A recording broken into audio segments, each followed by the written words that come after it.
Ku nikmati keindahan dan keagungan, oh Tuhan. Ku nikmati kemuliaan-Mu, menyembah-Mu dengan segenap. Ku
menyembah Engkau Tuhan. Setiap hari ku akan memuji nama-Mu, meninggikan nama-Mu. Sebab itu kesukaan hatiku, aku suka menyembah-Mu Tuhan.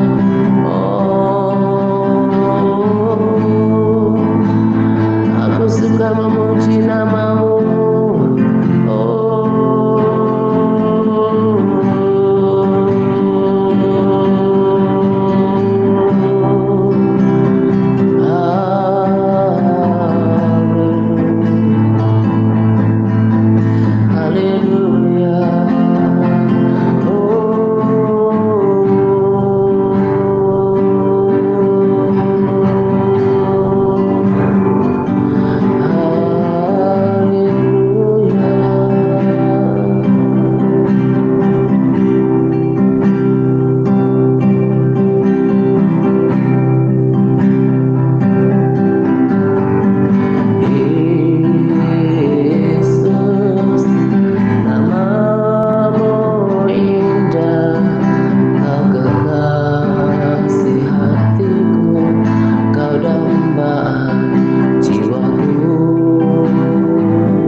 pujilah Tuhan Allah Maha Kuasa.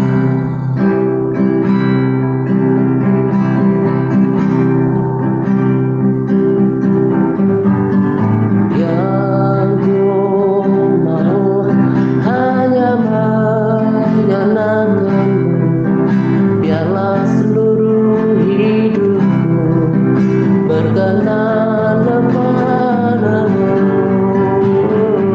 Bukan emas, perak, bahkan permata, namun kau segalanya yang terbaik di dalam hidupku.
Shalom semuanya. Salam damai sejahtera untuk kita sekalian. Pada kesempatan ini saya ingin berbagi sharing dengan topik merasa ditinggal oleh Tuhan.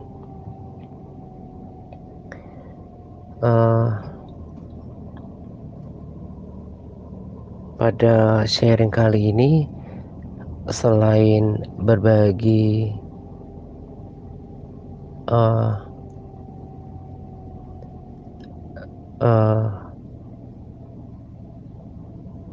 teladan para tokoh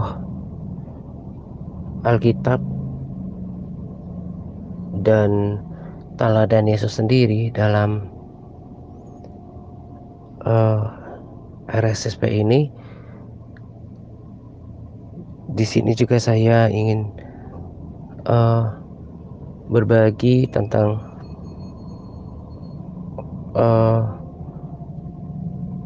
perjalanan hidup saya gitu ya, yang sedang berada dalam situasi ini. Saya percaya nggak kebetulan untuk hal apapun, bahkan hal terkecil apapun yang terjadi di dalam hidup ini, di dalam dunia ini, yang kebetulan terjadi. Semuanya ada tujuannya, semuanya punya alasan tersendiri, dan Tuhan berada di dalam kendali.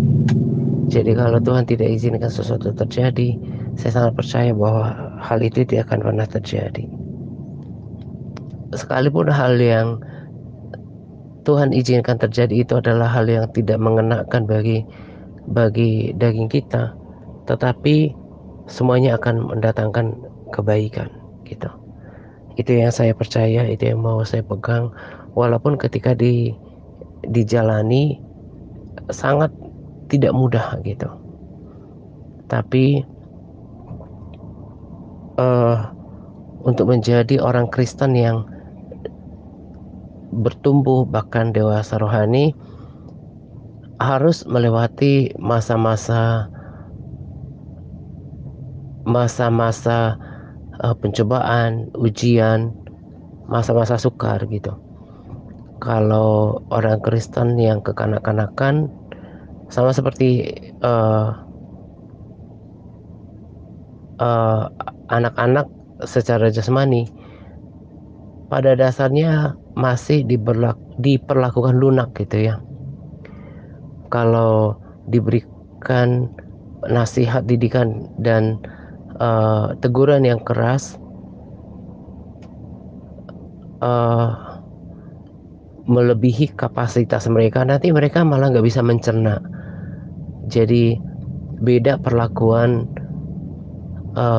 sama seperti perbedaan perlakuan terhadap anak-anak secara jasmani, demikian juga terhadap orang Kristen yang masih anak-anak gitu ya. Tuhan cenderung lunak ketika berdoa. Apa yang didoakannya segera terjadi.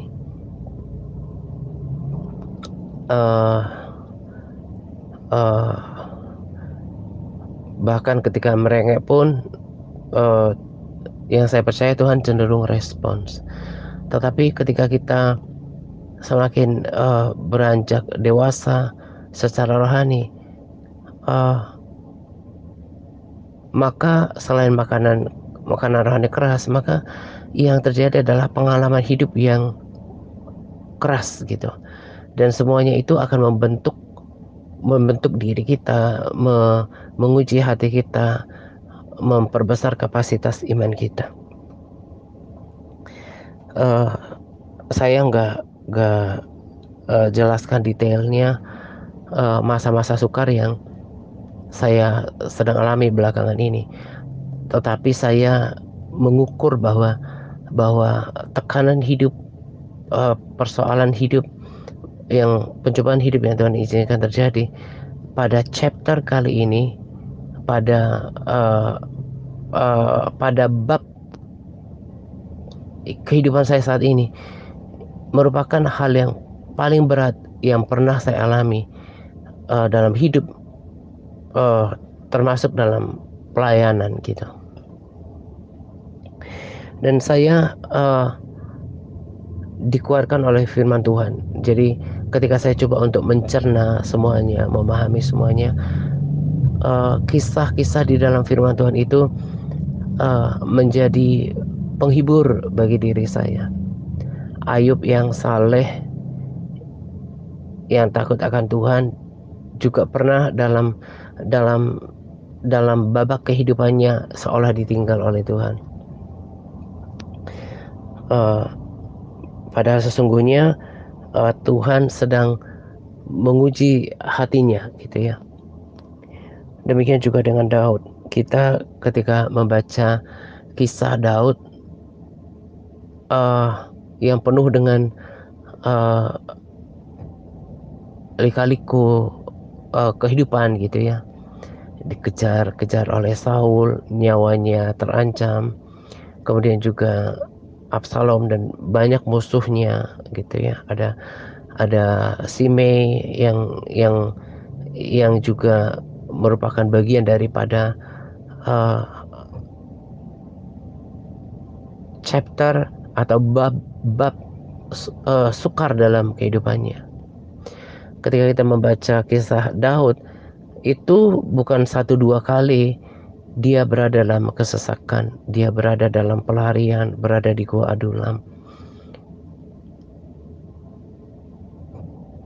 Paulus juga rasul yang luar biasa. Dia berteriak 3 kali, ada pada capa saya saya taruh bahwa 3 kali dia berdoa memohon kepada Tuhan supaya uh, Tuhan menyingkirkan duri dalam dagingnya. Itu berarti kan bukan perkara perkara ringan yang ditanggung oleh Paulus perihal duri itu, sebab ada banyak penderitaan, ada banyak kesesakan, ada banyak uh, uh, uh, banyak hal yang berat, yang keras, yang menerpa hidup hidup Paulus. Tetapi saya sendiri belum menemukan ada keluhan di dalam dirinya supaya Tuhan singkirkan yang namanya tantangan, yang namanya kesesakan. Bahkan ketika ketika uh, uh, uh, orang-orang yang dilayaninya mencegah dia untuk untuk untuk pergi ke Yerusalem gitu ya. Ketika dia dinubuatkan bahwa dia akan diikat gitu ya, dia katakan bahwa nyawanya pun dia tidak uh, uh, sayangkan untuk Tuhan gitu. Tapi dengan duri ini dia memohon kepada Tuhan bukan cuma 1 kali tapi 3 kali. Berarti dalam pemahaman saya bahwa duri yang sama dengan penyakit itu adalah sesuatu yang luar biasa. Nah, tetapi Tuhan tidak tolong dia gitu, tidak mengambil duri itu. Tetapi Tuhan katakan bahwa cukuplah kasih karuniaku bagimu. Tuhan tidak menjawab apa yang menjadi permohonan Paulus kali ini gitu. Dia berjalan tetap melayani Tuhan,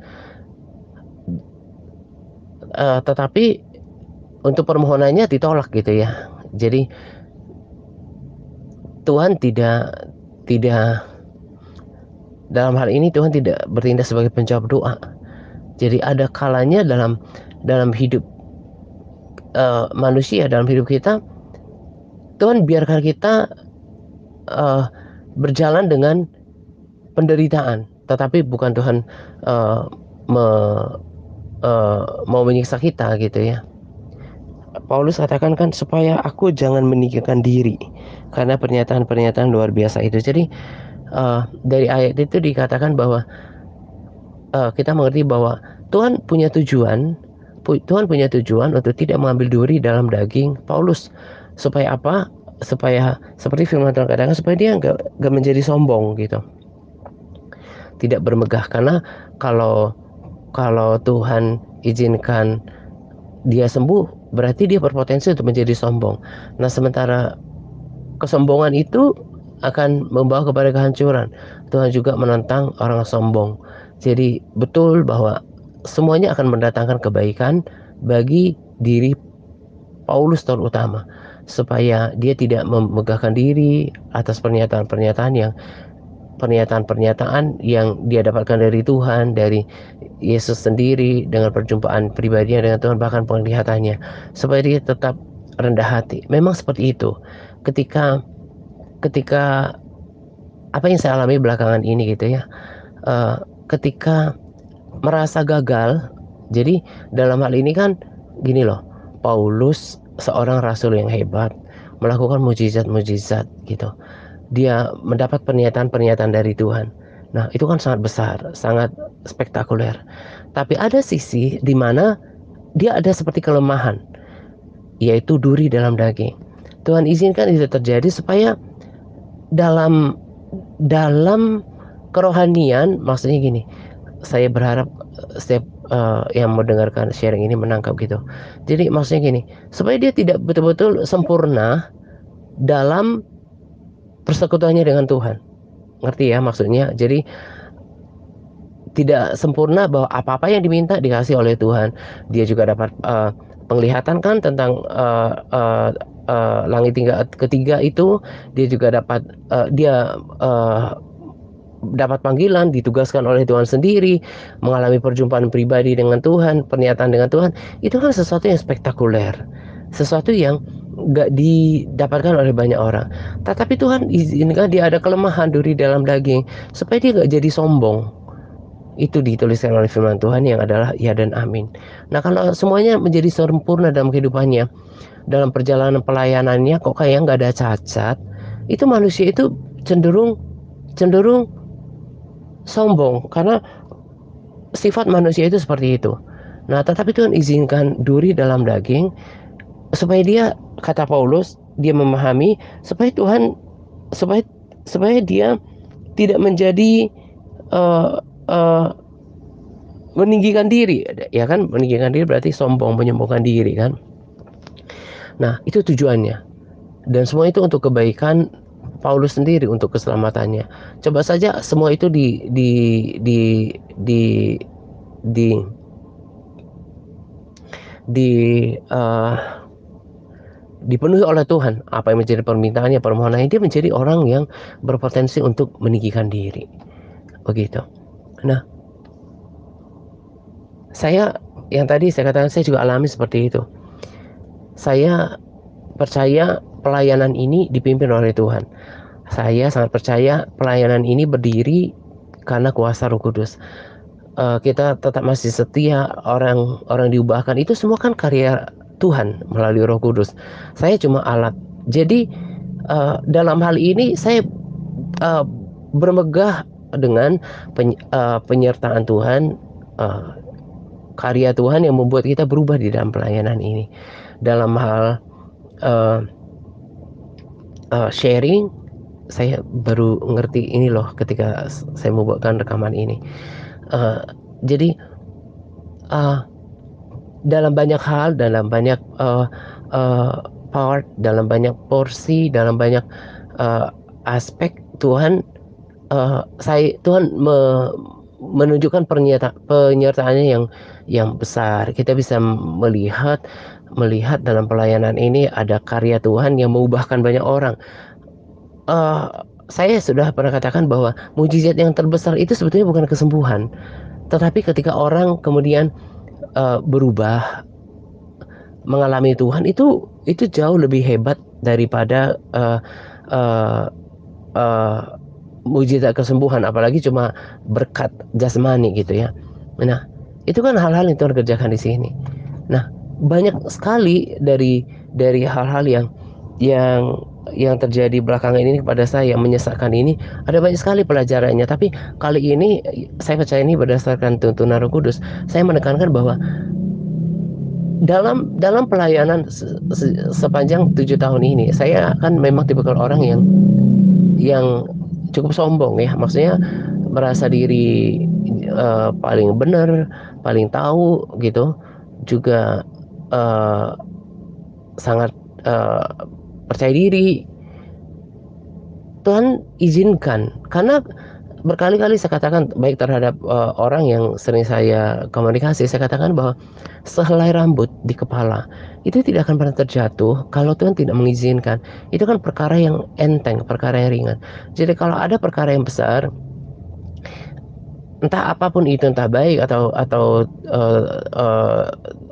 buruk dalam kehidupan kita yang Tuhan izinkan terjadi, itu pasti seizin Tuhan gitu. Nah, saya merasa bahwa dalam hari-hari terakhir ini, belakangan ini, saya merasa ditinggal oleh Tuhan. Udah berdoa, udah berpuasa, udah bentuk tim untuk berdoa, untuk berpuasa, berbulan-bulan, bukan cuma 1-2 hari, bukan cuma mingguan, tapi berbulan-bulan dibawa dalam doa, digumulkan, ditanya Tuhan, berpuasa gitu ya. Tapi dalam perjalanannya seolah Tuhan lepas kontrol. Akhirnya menjadi sebuah kegagalan, menjadi sebuah bukan sebuah keberhasilan yang disaksikan gitu.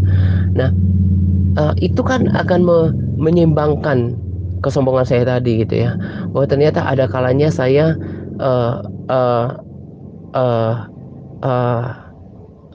gak maksimal, bahkan dikatakan fail, gagal dalam melakukan sesuatu. Itu akan membuat saya eh, teringat gitu ya, bahwa saya sebetulnya bukan orang yang sempurna dan mengikut Tuhan. Ada hal di mana saya tidak berhasil, dan eh, eh, ada hal di mana saya tidak maksimal, sehingga saya bisa diingatkan bahwa saya bukan orang yang sempurna dalam dalam perjalanannya dalam mengikut Tuhan. Nah, itu membuat saya supaya tidak bermegah dengan apa yang dalam melayani Tuhan. Lalu hal lain eh, hal lain yang saya belajar adalah bahwa sama seperti orang-orang yang luar biasa ini, Paulus gitu ya, dia kan kemudian tidak meninggalkan Tuhan. Gara-gara dia tidak disembuhkan oleh Tuhan, akhirnya dia undur dari imannya, undur dari pelayanannya, enggak kan? Tapi dia katakan bahwa dia berlari-lari pada panggilan, dan dia sampai ingin menyelesaikan pertandingan dengan baik. Nah, itu kan dalam keadaan duri dalam daging. Nah, saya sudah katakan rasanya sebelumnya pada sharing uh, yang terakhir, bahwa yang paling Tuhan utamakan, yang paling Tuhan lihat itu kan uh, uh, dari diri manusia itu kan adalah hati. Bagaimana hati kita tetap terjaga, bagaimana kita tetap percaya, bagaimana tetap loyal sama Tuhan. Itu nilai kualitas itu penting bagi Tuhan gitu. Dan untuk melihat ini semua, maka kita harus diperhadapkan pada hal-hal yang sukar, yang menyesakkan, bahkan yang tidak masuk akal, yang membuat kita bingung gitu. Tetapi dalam kondisi seperti itu, maka yang yang Tuhan ingin lihat adalah apakah kita tetap setia, apakah kita tetap percaya, tetap mengasihi Tuhan nggak, tetap berdoa. Seperti modul kita yang terakhir kan, dikatakan bahwa percayalah kepada Tuhan dan lakukanlah yang baik. Diamlah di negeri dan berlakulah setia. Nah, berlakulah setia. Setialah dalam segala hal. Setialah tetap membaca firman, merenungkan firman. Sekalipun udah perkatakan firman, tapi nggak terjadi, tetap percaya, berlakulah setia. Tetap berpuasa, tetap memuji dan menyembah Tuhan. Saya malah bersyukur bahwa Tuhan izinkan saya dan saya katakan itu dalam kata-kata saya bersyukur kalau Tuhan izinkan saya melewati masa-masa sukar ini, karena ini membuat saya semakin naik level dan semakin nekat dalam percaya. Sebab kalau tinggalkan Tuhan tidak ada lagi sumber pertolongan yang lain gitu. Nah, tadi saya katakan selain sama seperti Paulus, bahwa kegagalan atau ketidakhadiran Tuhan dalam dalam sebuah permohonan, dalam sebuah uh, uh, uh, pelayanan atau tindakan, itu uh, akan membuat uh, diri kita itu ada cacatnya gitu. Nah, kalau sempurna kan akan kemungkinan menjadi sombong gitu. Nah, Paulus katakan itu dalam firman Tuhan supaya dia tidak bermegah diri.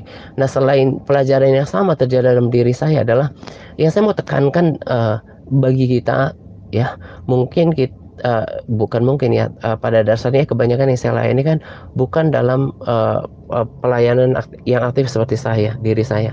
Tapi pesan yang kedua ini rasanya lebih mengena untuk kita semua, bahwa kalau Tuhan izinkan kita melewati lembah baka, melewati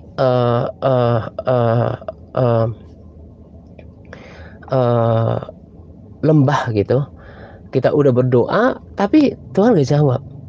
Nah,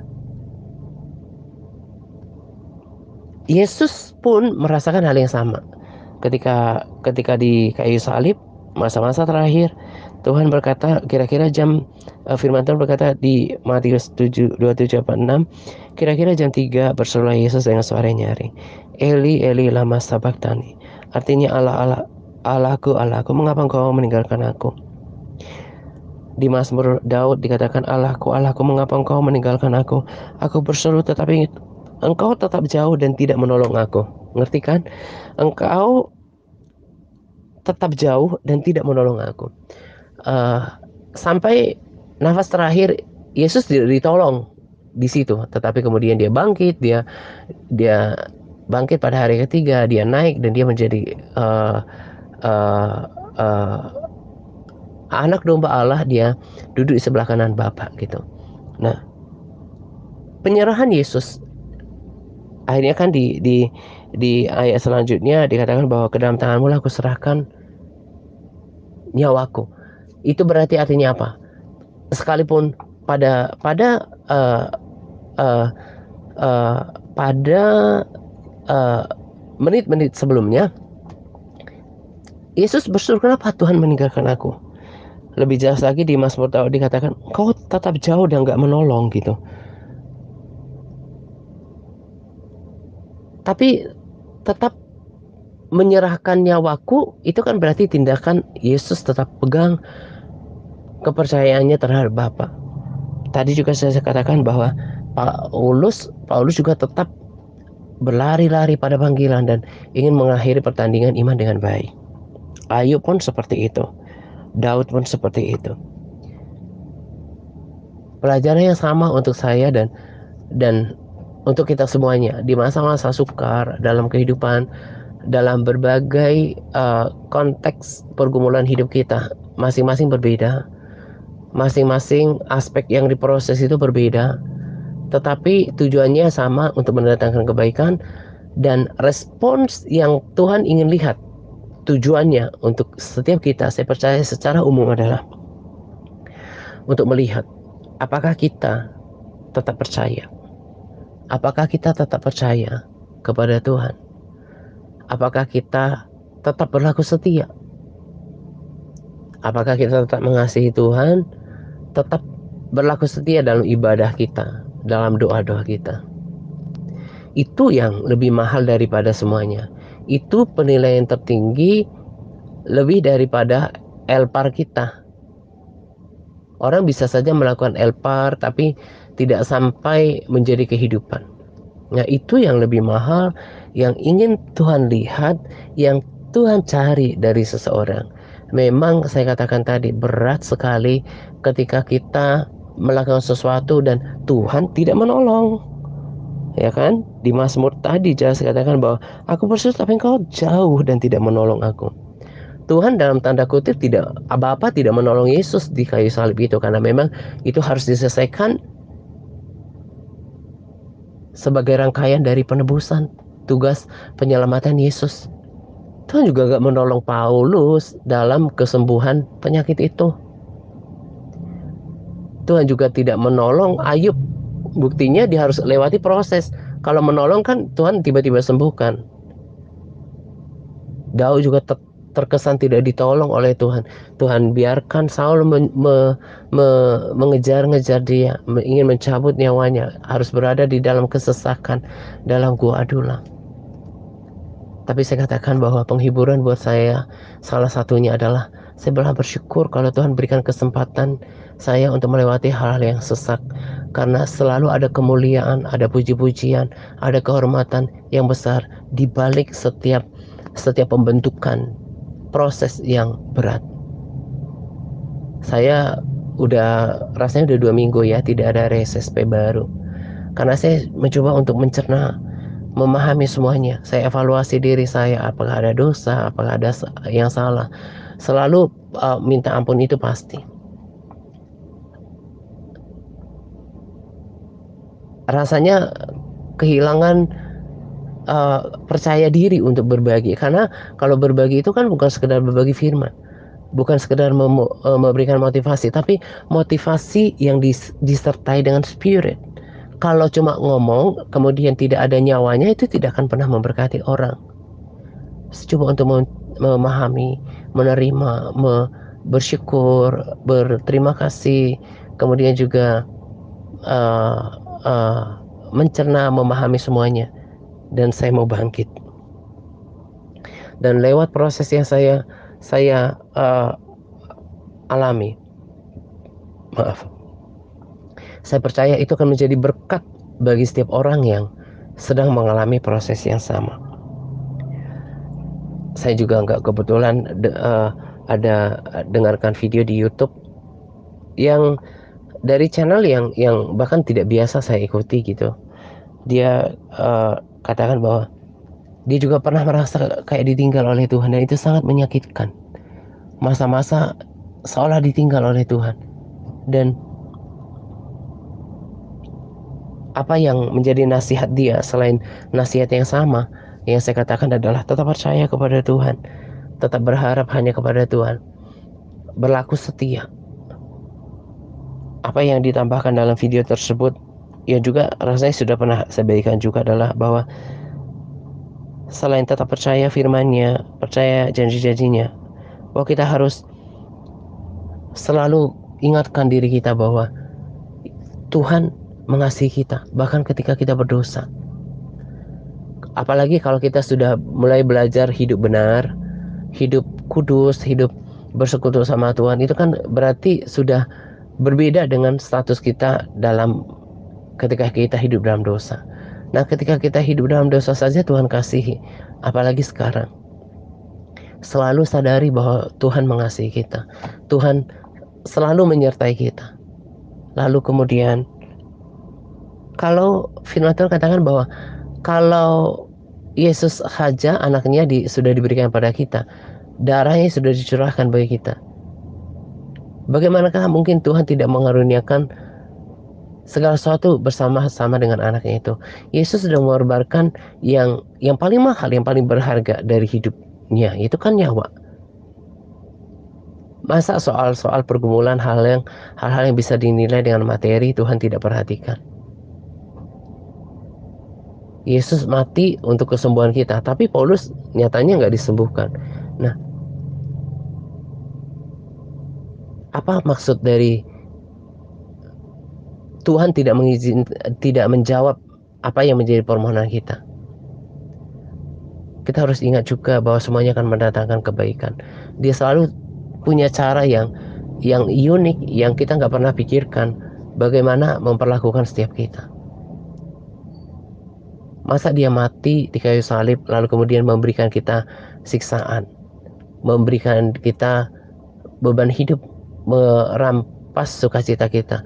Bukankah dia datang untuk memberikan damai sejahtera yang tidak akan pernah kita dapatkan dari dunia ini? Itu Tuhan berikan. Hiburkan diri kita dengan itu. Saya yakin masih banyak di antara kita yang masih berjalan dalam lembah, masih berjalan dalam pergumulan, dalam melewati padang gurun. Ada hal yang seperti yang saya katakan tadi buat saya bingung gitu. Bingung kenapa kok udah bawa doa, udah doa puasa, nggak ada tanda-tanda apa gitu ya. Tiba-tiba ada hal yang membuat bingung gitu. Benar-benar bingung. Tapi di situ saya katakan tadi, saya pilih bersyukur.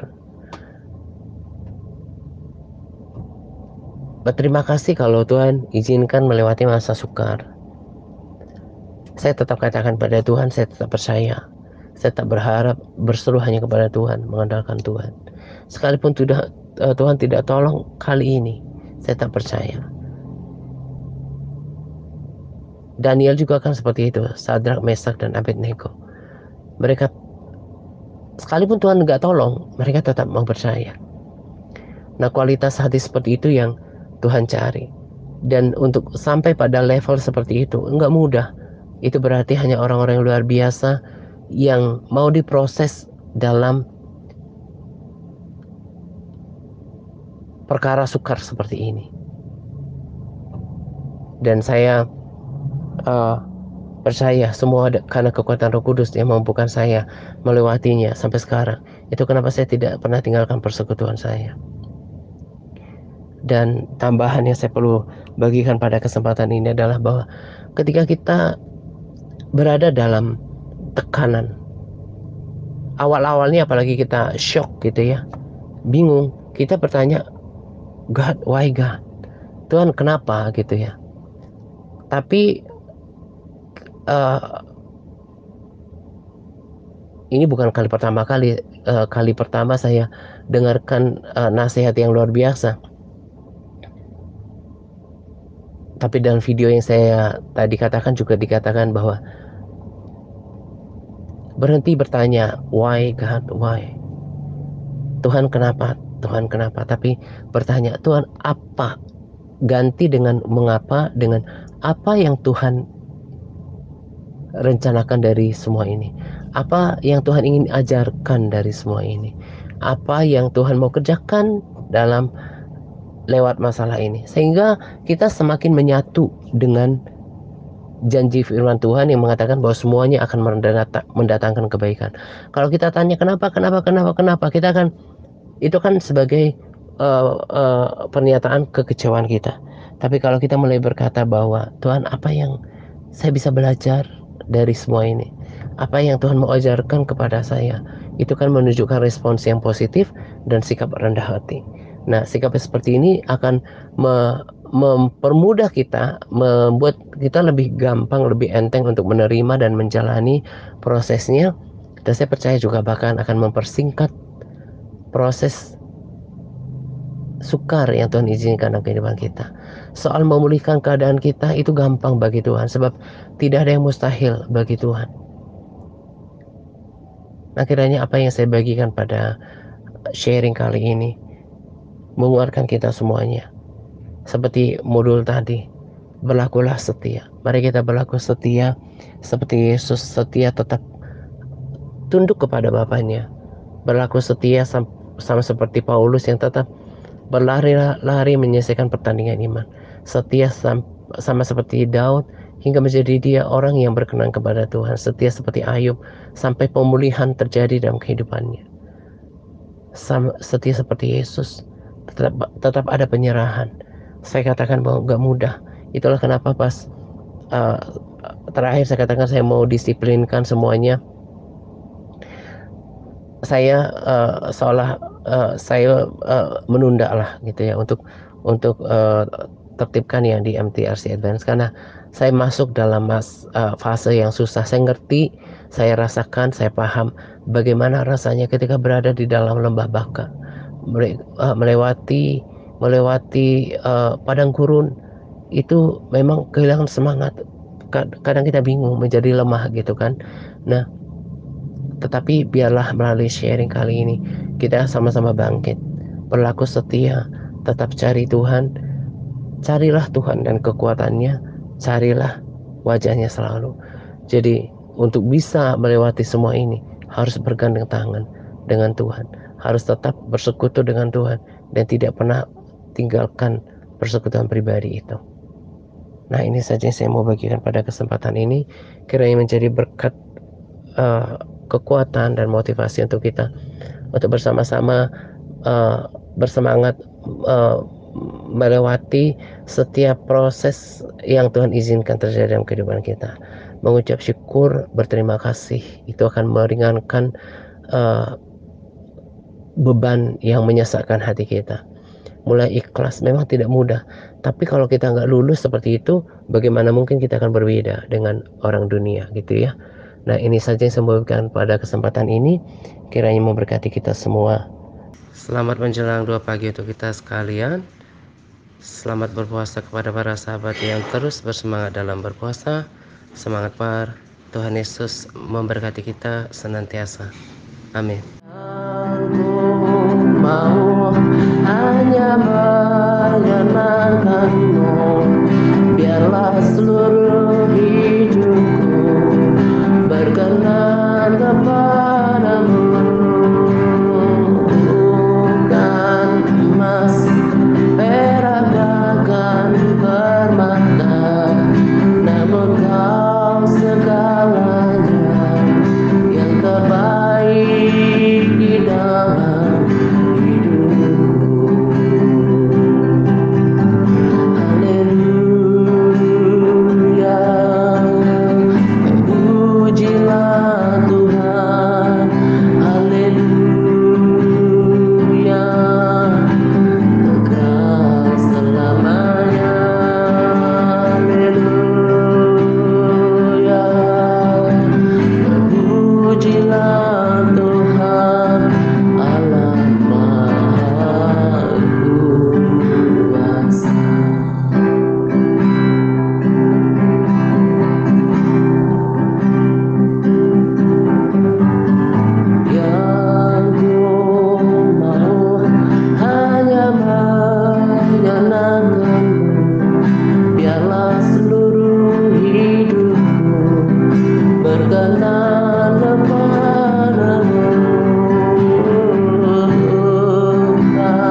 luka.